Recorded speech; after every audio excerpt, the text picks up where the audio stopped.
The sun's out, it's time to do some more of that driver stuff. So welcome back to Motorcycle Masterclass, which is all about group riding, with some ideas on how you can ride with your friends safely and make your day a whole lot more enjoyable. Three of us have ridden up from the New Forest to Chopper's Cafe at Burbage, and we're going to meet up with an old friend of mine that you'll probably recognise. Suitably stuffed full of sausages, eggs and coffee, it's time to commit locomotion. And you'll see that through parts of the film I'm deliberately out of position for filming purposes. I've thrown Neil in at the deep end a little bit here because this is his first foray as the easy rider or bike one on a group ride. Sounds easy enough, but there's actually a lot to do, and one of his jobs is to keep us together as a group. As we come up to the end of the 30 limit, ideally he wants to let me clear the signs before we actually start powering up. All he needs to do is count to about 5 as he passes the signs. That'll let me clear them, then we can all power up and stay together. You can see that by doing this, we can all keep that nice, safe and even distance, and it's kept the group nicely together. That's part of Neil's job explained, but everybody has a role to play, and by keeping the positioning tight, we can prevent vehicles coming out from junctions and splitting us up, which allows us to keep this nice smooth flow down the road and stay with each other. For the rest of us mere mortals who aren't on bike one, that's our job, to keep that safe and even distance between all the riders, and it's particularly important when we start losing speed and arriving at junctions so that we can all leave together if the chance is there. One of my jobs at the back is to protect us from vehicles at behind, and places like this roundabout, if we have to stop, I'll either be looking to come up alongside my mate if there's room, or to just sit mid-lane and protect us from behind if not. I mentioned earlier that when we leave lower speed limits, Neil will control the speed of the group until everybody's cleared those signs. Once we have though, we want to be at road speed. It's much safer for us, and very often we can create a gap between us and any following traffic. So once the last bike's cleared, be ready to power up and let's get up there. Here it is in practice then. We've all accelerated up together and we've created a good safety margin behind with no immediate following traffic. Neil's taken us straight to road speed, and with the positioning right as well, we can travel down the road in our own self-contained little unit. We all have to be adaptable with the positioning, and if bikes 1 and 2 think the road's big enough, they will stagger our position. Each rider in turn can follow that on, but sometimes it could only be for longer straights, perhaps between bends, and at the end we may revert back to a single file. If the road is big enough to adopt a staggered position, it means that we can travel that bit closer together. But on a narrower and slightly more demanding road like this one, they've made the right decision that we stay in single file with a bigger gap between each bike. Remember that we're always looking to be on the safest place on the road. And this positioning gives us exactly that. We've all got great view, plenty of room to manoeuvre, and we can all stop in the distance we can see to be clear. Neil does a great job as the easy rider here, bringing our speed down gradually as we enter this 30 limit. Nobody needed to brake, and we can all keep the correct spacing for safety and view.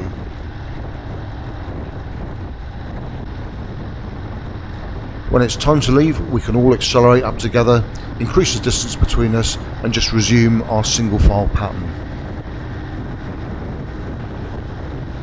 Riding like this does require your full concentration, particularly when we're either losing or gaining speed, and it's very important to do the right amount at the right time to avoid either running on into the riders in front of us or getting left behind. Out on the open road like this, there's going to be quite a distance between the first and the last bike, so Neil has to work on the principle that if he can see the rider behind him, that all is well. If anything goes wrong, or we get split up, or God forbid I have to put my feet down anywhere, keep an eye on the rider behind you, and if he's not there or he's some way back, start slowing down, which will tell the rider ahead of you, do the same please, because we need some catch-up time. There you go, much better. I mentioned earlier that one of Neil's jobs as the easy rider is to control the speed of our group. This is a 50-mile-an-hour road, and in a perfect world we'd like to be at or fairly close to the speed limit for as much of it as we can. We're following a vehicle which is travelling a little bit slower than the limit, and it's Neil's job to decide whether the vehicle is controlling our speed to the point that it's putting us at risk, in which case we need to be looking to overtake. In these circumstances though, with the vehicle being so close to the speed limit, any overtake that we do would have to be well in excess of it, and we can't justify that. At best, all you're going to do is split the group up and end up annoying other road users. Remember that a group ride isn't a race. It's a relaxed and fun day out with your mates, and we all want to come home from it in one piece and with good memories. As well as being a great fun day out, these group rides can be an excellent learning opportunity, and if you're an improving rider and you get the chance to ride with experienced riders who will teach you good practice, take them up on it, because you'll learn a lot from days like this. I'm just a keen amateur with this stuff, but in my humble opinion, there's no better instructional method than to have a good demonstration drive done for you by someone that knows what they're doing. All the things that you've read and you've seen on these videos will fall into place when you see it demonstrated for you properly. This is what you're aiming for. It looks and is safe, smooth and professional. And to produce a ride of this standard gives you a great sense of achievement.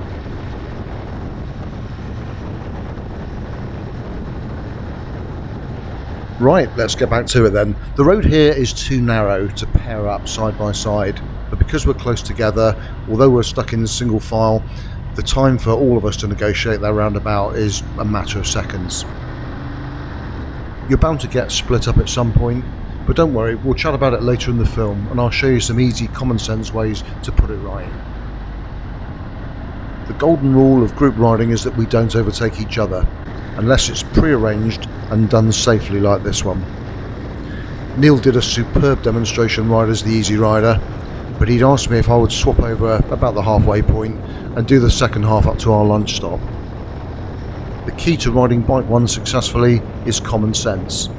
You're not only the navigator, but you'll be making decisions that will affect the safety of the group and their ability to stay together and have an enjoyable day out. As much as you can, keep an eye on what's going on behind you. Even travelling at the posted speed limit, there will be times when the guys at the back are struggling to stay with you. All you need to do is take a few miles an hour off for a short distance until the group is comfortably back together again, and then pick it back up. As the Easy Rider, you're going to get to see everything first, and the way you deal with it and your speed and positioning will send messages all the way back down the line for the other riders. I always think of this as doing the ultimate demonstration ride. I can help everybody else out by keeping my drive and our progress down the road smooth and flowing, particularly with acceleration and deceleration, doing them smoothly and gradually so that everyone can match it and join in. Because I'm the first person to see things, I want to give the group the early heads up for anything that could cause us potential problems, so that we can avoid things like this. One simple thing we can do that will make life very easy is to pair up at junctions. The odd number bikes are going to occupy the offside of our lane, and the even number bikes are going to occupy the near side of the lane. The near side bikes hang back slightly to make sure that everyone keeps their view in both directions. We're going to arrive at the junction as a block of 4, and whether we need to stop or not, when we enter the main road, we're going to maintain that same pattern. Traffic permitting, we can all enter the main road at the same time, and we're already in a staggered pattern as we increase our speed. As we accelerate up, we extend the length of the stagger, and we're still in our original 1, 2, 3 and 4 positions. Easy, isn't it? This is the main road between Marlborough and Avebury, and it's exactly what I was talking about earlier. A large wide piece of road, big enough for us to adopt a staggered formation whilst travelling at road speed. On a piece of road this big, apart from unforeseen circumstances, the only time that we'd have to break that stagger would be for large oncoming vehicles and of course for bends. With oncoming traffic, the last place we want to be is held out on the crown of the road. On this right hand bend, we'll increase the distance between the bikes and come in single file. If it's suitable afterwards, we can go back to a staggered formation. We're going to do the same on the next left-hander. It's a beautiful open sweeping bend. You can't quite see all the road surface, but I can set this up nice and early and allow all of us to select what course we want around the bend with with maximum safety in view. Safety is paramount, but let's have a look at the benefits of taking this bend correctly. I can clear up any near side danger, and as soon as the double white line system broke, I could move to the offside lane to take advantage of the lorry's low speed. Using the offside view, if the overtake's on, all I have to do is power it. Because we'd slowed down to spread out for the bend, I've rolled off a bit just to let everyone catch up. But once the gang's back together, we catch up the traffic ahead of us in time to witness this interesting piece of driving. Certainly an interesting choice of location for the overtake, and as the easy rider, my responsibility to hold us back and make sure that we're nowhere near these two in case this goes badly wrong. Once the skip lorry's cleared, I can see that this vehicle is travelling around 10 miles an hour below the speed limit. It will be controlling our speed, so we will be looking at the earliest opportunity to get the overtake done. Once we've cleared these junctions and the private entrance at the end of these cottages, the overtake's on. Here's one of the ways that we can correct things if we get split up. I know from local knowledge that there's plenty of open road between here and Avebury and lots of time and space for the other bikes to get the overtake done. All I need to do is take a few miles an hour off until they catch up, and then we can crack on again. Well, strictly no stagger formation here. This is definitely single file only territory, and quite an unusual piece of road. It's a 30 limit through the middle of Avebury, and when we come up to the next junction we're going to bear off left. There's very often a lot of gravel and chippings around the area of the junction, but the road we're going onto, which is called the Avenue, is actually a 60 limit, although there's no signage to tell you that you've left the 30. I'll just hold the speed back until I see that everyone's cleared the junction, and as soon as I'm happy we can start to bring our speed up. And you notice that I do it gradually and smoothly rather than accelerating as hard as I can to show off what a great bike I've got. We're coming down to turn left at a main road junction. Because we're going to pair up, I'm going to stop and make sure I leave plenty of room for bike 2 to come down the near side and park just slightly back from me so that we've both got view. For safety and efficiency, we both want to go straight to where we want to end up. We're going to have half the lane each, so I'm going straight to the crown of the road while he stays to the near side of the lane. The beauty of this is that you can get everybody out onto the main road literally within a matter of a few seconds. We can concentrate then on getting back up to road speed, and today we're only just going a short distance up this road before we turn right. The road's virtually empty, so I don't anticipate any problems, but if I do see anything else I'll be looking to time my arrival at the junction so that I can clear it and get out of everybody's way as soon as possible.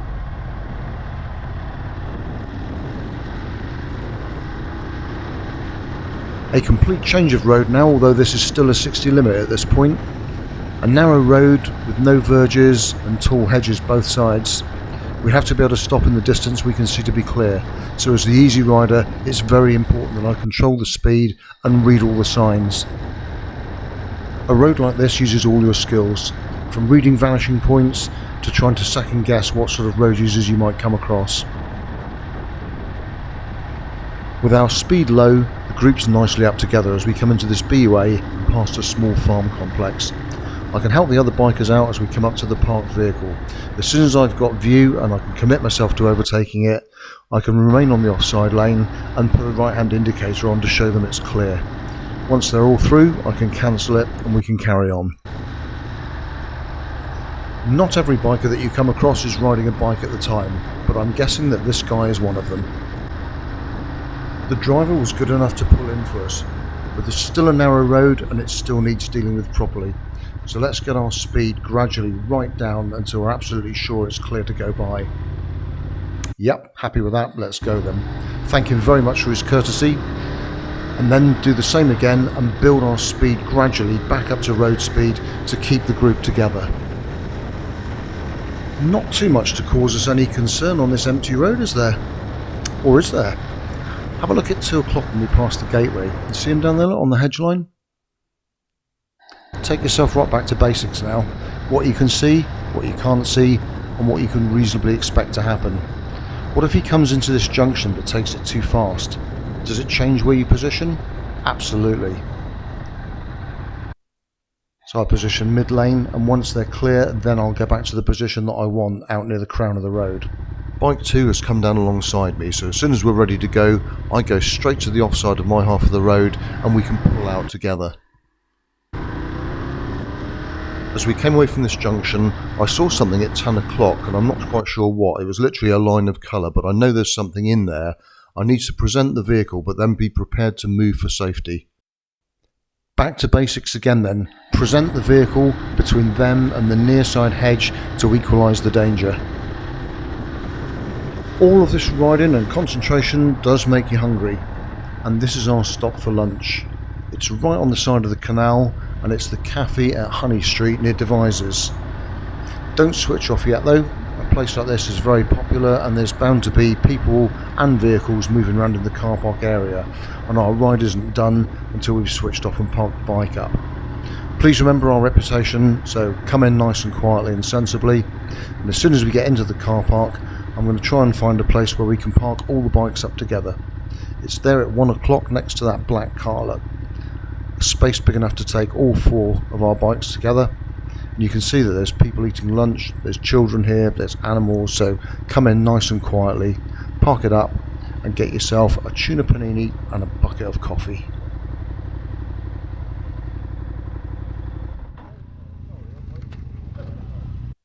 Yes, I'd forgotten about this. You might want to go and put the kettle on, or I don't know, have a hip replaced or something to kill a bit of time until he's finished yapping, and I'll be back with you then. Finally! Right, time for a change of leadership, and young Steve takes on the mantle of Easy Rider, and he's going to take us down towards Devizes, and I want to swap over again with him down there. Time to switch on now then, get your A game out the bag. When we get to the T-junction, he's going to be looking for empty roads that we can all come out on at the same time. So we need to be up together and ready to go.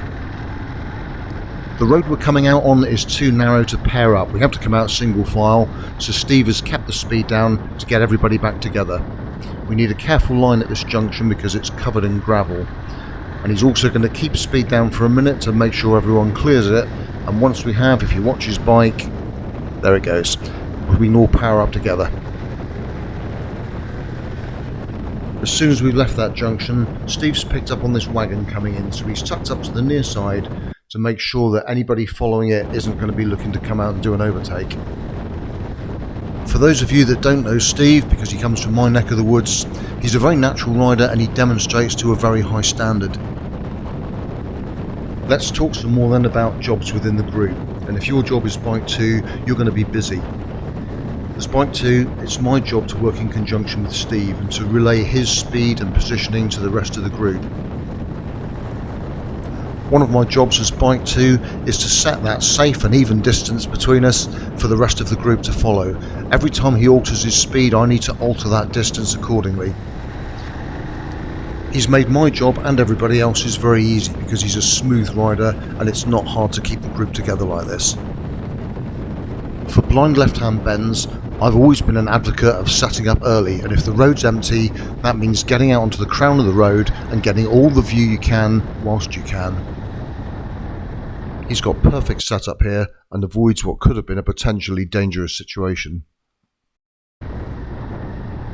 Nicely and calmly dealt with. Qualities that you want in everybody that you ride with ideally, but particularly the person on Bike 1. He didn't really go that slowly, I just slowed the film down. Read the room, Dale, and everybody else. Large, open, empty road with no hedges, view for miles, and a slower moving vehicle ahead of us. I can feel some OT coming on. I've read what Steve's going to do, and I'm going to power up with him. We move out to the offside and adopt a slight stagger to do the overtake. Once we've done it, we can come smoothly back in and we're going to hold the staggered position. So he doesn't cut across in front of me. Beautiful overtake, beautifully executed and slick as anything. Going through this small BUA, we take a central course equalising the danger from both sides of the road and presenting the vehicle should any oncoming traffic appear. If it does, the slight stagger gives the group a big physical presence which should hold them. I thought he did a good job there. It was extremely safe, very slick and professional. We made really good progress and kept the group together. Can't really ask for any more than that, can you? Well done, mate, nicely ridden and a good demonstration of how it should be done. Here we are in devices then, and it's my turn to take the lead again. Decisions. Not wide enough to stagger, and in case anybody steps out from between the vehicles, I'm going to tuck right over to the near side. We're single file, but we'll try and keep it as close as possible to keep the group together. On the way down to the next roundabout, there's not masses of view to the right, so we can enter the roundabout together, but as soon as we leave, we need to go back to single file. I'll give my mate plenty of room, and then he drops back to give me the road. This is one of the primary routes in and out of devices, and you can see it's way too narrow to think about anything more than single file with a slight stagger for view.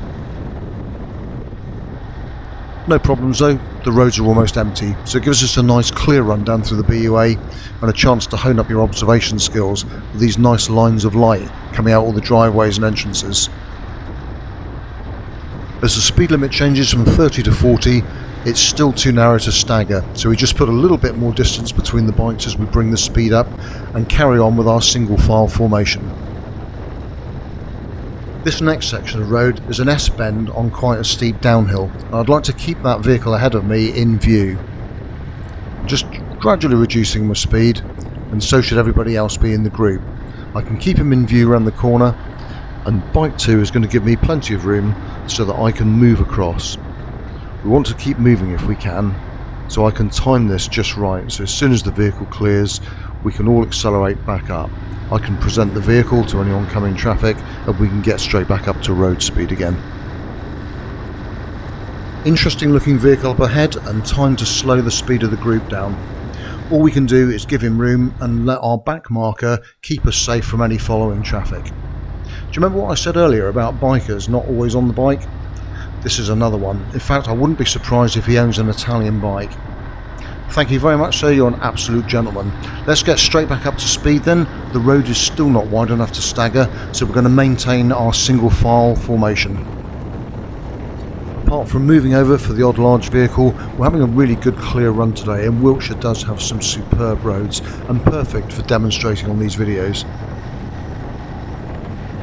We're going to stick with our single file formation. It's too bendy to put a stagger on down here, and I've got to say it's just fun, isn't it? The road surface is nice and it's great fun just travelling at road speed around these lovely winding roads. From local knowledge, I know that ahead of us is a railway bridge and it's controlled by a set of traffic lights, so I'm just going to gently start bringing the speed of the group down to give everyone a chance to slow down easily with me until we see what the state of play is with the traffic lights and whether we can go or we're going to have to stop. I can see that the lights are red, so we're just going to gently bring the bike down to a halt. I've deliberately stopped back a bit with enough room to allow bike 2 to come up alongside me. The nearer we get to the railway arch, the narrower the road is, and stopping where we have, it's allowed us to park as a block of 4, which puts a physically big presence in the road and keeps us a lot safer. As it turns out, it was a good decision, and even a vehicle of this size can pass us safely with no problems at all. Watch the reflection in my Speedo. When it's time to leave, don't forget that all-important lifesaver. Off we go then, and we want to get straight to speed. The road is still too narrow to stagger, so we'll carry on with the single file formation for a minute. Slower speed on this next section of road so we can do a gentle stagger and then revert to single file to overtake the parked vehicles. As the easy rider, it's my job to try and make our progress down the road as smooth as possible, and by controlling the speed I can time when we overtake parked vehicles. Have a quick look at this one. The lights are on, possibly going to pull away. Nice lines of light where the sun's on our right, coming out of all the junctions and driveways too. With all of your riding, never forget basics, and look as far down the road as you can and get as much information as you can. See if you can time your arrival at things so you don't have to stop, especially with group riding. Out we go then, and everyone has time to get through. If you're a fan of observation, you will love this. Look as far into the distance as you can see at that tiny spot of the road surface. I saw something right up there, moving left to right, very, very slowly. And I'm sure as we pass these signs, the guys are thinking, Dale, what the hell are you doing? With the oncoming traffic obscuring view, I've deliberately held the speed of the group down. If we'd come blatting up here at 60, we probably would have met this somewhere in the region of the apex of this bend. I knew I'd seen something, and just around the corner is a slow-moving queue of traffic. They must have been virtually stationary when I first saw them, and bearing in mind that at 30 miles an hour we caught them up, I made a good call. I'd mentioned earlier about being adaptable. After a fuel stop, a very kind gentleman let Neil out, but not the rest of us. Steve, who's ahead of me, is now the easy rider, and being bike 2, I'm going to adopt this near side position. Up ahead of us in the lay-by, Neil's pulled in. There's another way of putting this right if you do get split up. We can let him out, and now it's all change as he takes on the role of easy rider again. Normally on a road of this size, we'd use a staggered pattern, but because Neil was some distance ahead of us when he pulled out, we're going to go with single file. And as we go from the 30 limit to a 50, the road's actually narrower, so we're going to stay with that. As we open up the gap between the bikes, you can see that it gives us all good view of not only the road, but each other, and it helps us carry speed safely. This is a really nice demonstration. We're on a 50 mile an hour road, and as the easy rider, Neil has set the speed that he thinks is safe and comfortable to run the road at, so we're at road speed. On bike 2, Steve has set the distance that he feels is safe to be following behind Neil. On bike 3, I'm thinking about sausages, eggs and coffee. One of the things that I've touched on briefly but not really covered in my previous videos is that this is a very efficient way of riding. It's very relaxed. We position primarily for safety and for view. The easy rider and 2 will decide whether we're going to stagger or maintain that single file formation depending on the geography and the amount of traffic. There is no right or wrong answer because conditions even on the same piece of road will change and vary every time you ride it. I'm getting the impression that these 2 have heard a kettle clicking up Avon. This looks more like forget the stagger, let's get to speed and cover some ground. And actually, it's time to do that thing again. I've been talking about it through the video and haven't been able to show it to you yet. At the end of this road is a T-junction, there's not much view to the left and we're going to be turning right. So we're going to come to a stop as a block of 4 and then we can all pull away together. Neil's the easy rider on this one, and when he stops at the junction, Steve on bike 2 is going to come down his near side but stop just slightly back. This position will give both of them full view in both directions, and as soon as it's clear to go, we can pull out together. With Alan alongside me in an identical pairing configuration, we've also got the same view and we're able to get 4 bikes out of the junction in about 4 seconds and then straight back up to road speed. It's very neat and it's very quick, isn't it? If we lined up one behind the other, we'd be there half the day. My only comment would be, you enter it as a stagger. If you hold the stagger all the way through, you'll give yourself more room and better view when we power up together to leave. I did mention it a couple of times earlier in this video, but in fairness to the others, I hadn't actually made it then, so of course they wouldn't have seen it. We're on the way down to a 30 limit here, and we've got a full stagger on whilst we decelerate. Once we get into the BUA, which is quite a lengthy one, I would imagine, looking at the distance between us at the moment, that we'll stay in this single file formation. At the end of the BUA is a mini roundabout, and like any junction, it's an area where we should be grouping up and getting closer together. If the chance is there, we can get into the roundabout and out all at the same time and without breaking the group up. No problems today. It doesn't seem to be a very well used roundabout for the junction that's on our left, so smoothly through, and then we're on our way down to the next one. The next roundabout is a much bigger one, with the possibility of a lot more traffic. We're a little bit of a captive audience, and our speed's governed by the traffic that we're following. When we come down to the next roundabout, we're going to go off on the first exit and onto the Pusey Road to a little place called Uphaven where they sell coffee.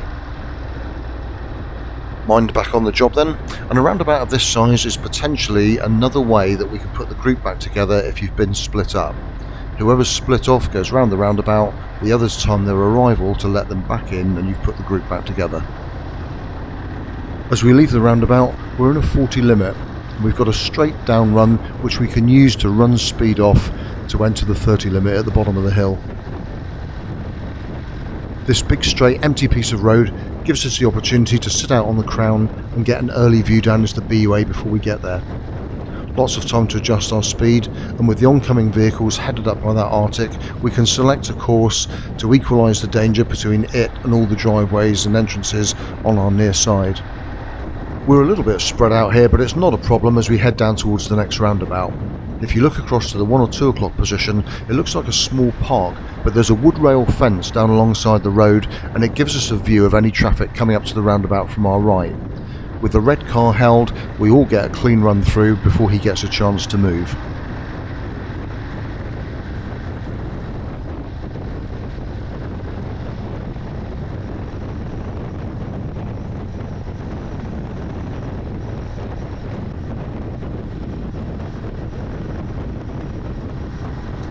Everything's running like clockwork here, but I would like to show you what happens when things go pear-shaped and that inevitably you are going to get split up. We've come across a bin lorry and we know the vehicle's going to be stopping regularly and in the area where the houses are. The road's quite narrow, so the chances of us getting an overtake where we're all going to get past in one go are quite slim. Steve is the easy rider here, and although he's keeping in touch, he's also kept a sensible distance back so that we can see down both sides and underneath the vehicle. Next time they stop, we're in a good position that if the chance to overtake's there, we can take it. The theory is good, but due to the narrow nature of the road, there's a lot of solid and continuous double white line system. We need that near side view as long as possible to be able to move out, get the offside view, and see if there's enough room for us to overtake. At the very last split second, I just saw a line of colour and couldn't follow Steve out. We have to commit at some point, but if it goes wrong, don't blindly follow someone else out to the offside lane. I only had one crack at this, and when it went wrong, all I can do is to stop and then reevaluate the situation, and let's have another look at it.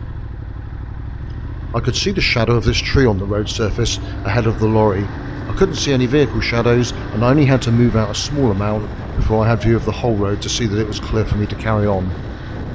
And here's the solution to the group split up. Steve waited in this junction. He obviously realised it would take us a minute or two to clear the lorry, but we're now back en route and well underway to our coffee stop at a very nice little pub in Uphaven.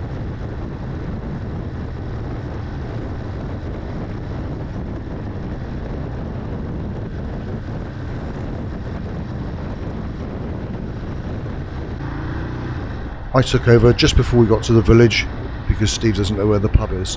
It's a really nice place. It's the Ship at Uphaven. Neil and I have used it a few times and highly recommend it. It's just been taken over by 2 very enthusiastic new owners who've got all sorts of good plans for the place. When we get to where we're going, it may be that it's every man for himself as far as parking is concerned, but if there's big wide areas like this, whoever's on one can pick a place where it's big enough to park all the bikes up together.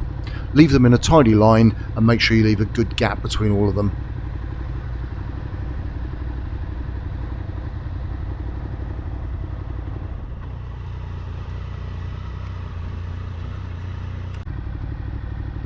You may well find yourself in this position where the lane is too narrow to pair up, but we can't just sit here all day waiting for a suitable gap to get a big string of bikes out.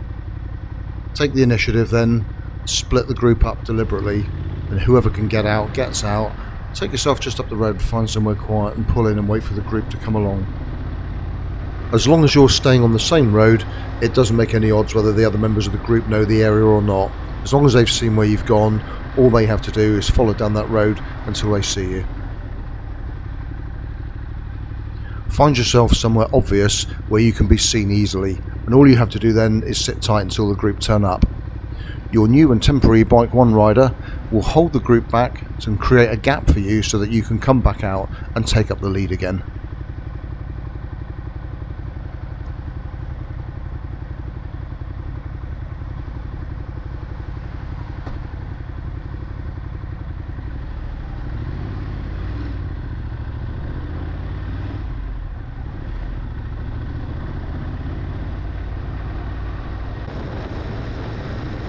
This is a piece of road on the outskirts of Devizes, and although it's national speed limit, I can see that we've got roadworks and temporary lights, so I'm just going to let the speed gradually run down. It's possible the lights might change before we get there. There's a couple of cars waiting and a couple of cars already coming through, so it looks like we're going to have to stop. Let's think about where we're going to stop then. The road's big enough that we can park side by side. I don't want to get too close though, because the closer I am, if we do need to move, bike 2 is going to struggle to get out. I have used this scenario to put a group back together that's been split up. If you've got cars behind you, followed by the remaining members of your group, they can come forward, and if necessary we can shift forward a little bit to let them come in behind us and put the group back together again. The road has lots of places to overtake, so I wasn't too concerned about temporarily splitting up the group with this car. The vehicle's travelling well below the speed limit, so when this opportunity presented itself it was too good to miss. It's a really nice clean overtake, and with no oncoming vehicles we can take our time coming back to the near side of the road. Bike 2 and I came back in a gentle stagger to resume my position just inside the crown of the road. Once we were back in and settled, we could just gradually bring the speed down for the 30 limit. There's a lot to do on bike 1 when you're travelling through the BUA. As well as controlling the speed, it's my job to give the group the heads up for anything which they might need to alter course or speed for. For things like these parked vehicles that we're going to have to go round, I can move out early to give them view of it, and at the same time it might give me the opportunity to hold any oncoming traffic so that the group gets a free run down past the obstructions. If you've watched any of my previous videos, you'll have heard me talk about the importance of being able to keep a vehicle in view when you're going around blind bends. 99 times out of 100 it's fine, but today we were presented with this vehicle emerging from a concealed entrance just at the exit of the bend. A gentle deviation to the offside lane was all that it took for us to sort it, but it was good to have the heads up with the brake lights on the silver car. On the subject of blind bends, remember your basics: right place on the road, at the right speed and with the right gear engaged. Once you've set your course, don't alter it until you can see it's clear to exit. I said earlier about the possibility of having improving riders in the group, and when I'm on one, I always feel it's my responsibility to set an example and to demonstrate good practice. It's good for the improving rider and it's good for other road users. If you're new to group riding, then take your time. It can be a steep learning curve, and I guarantee you're going to drop the odd clanger or two on the way. Other people, including impressionable improving riders, are going to be guided by the example that you set. It is a skill in its own right, and it's worth putting the time and effort to it to learn to do it properly and safely. One of the things I hope you take away from this video is how much respect and courtesy we got from other road users. It didn't go unnoticed, did it? And if you look the part, look like you're taking it seriously and doing it safely and professionally, you'll be treated accordingly. I think that's it for this one. I hope I've given you food for thought, demonstrated good practice, and hopefully inspired you to put a ride together for yourself and invite your friends along. If you have any questions, put them in the comments and I'll do my best to answer them for you. Whatever you do out there on your bikes, enjoy it and stay safe.